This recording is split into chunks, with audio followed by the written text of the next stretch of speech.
જય માતાજી મિત્રો. તો મિત્રો આજે આપણે વર્ધી હતી ઊંઝાની, બરાબર. તો આપણે ઊંઝા આવ્યા હતા રોમા ધણી લઈને, બરાબર. અને આ ઊંઝા ચોકડી તમે સામે જોઈ શકો છો.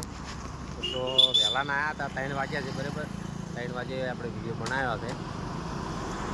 અને આજે અમારા બાજુમાં મોટા કોમનો મેળો હતો, મેળામાં પણ નહીં ગયા આપણે, કારણ કે પહેલી વર્ધી મારવી પડે. અને આ બંકન લઈને આવ્યા છે શેક નહીં છે ને, બરાબર. અને એક બંકો તમારે પેલી બાજુ બેઠો છે, પૈસા હાલવા ગયો છે, બરાબર. તો મિત્રો કોણ કોણ સિદ્ધપુરના મેળામાં છે કોમેન્ટ કરજો. અમારે તો જવાનું છે સિદ્ધપુરના મેળામાં, બરાબર. લગભગ કાલ જા અને આજ રાતે જવાનું છે વિક્રમ ઠાકોરનું પિક્ચર જોવા માટે, વિક્રમ નંબર 1, બરાબર. તો કોણ કોણ વિક્રમ ઠાકોરનું પિક્ચર જોઈને આવ્યા છે બધા લાઈકો કરી દેજો મિત્રો ફટાફટ, બરાબર. તો બધા મિત્રોને જય માતાજી, જય બાબા.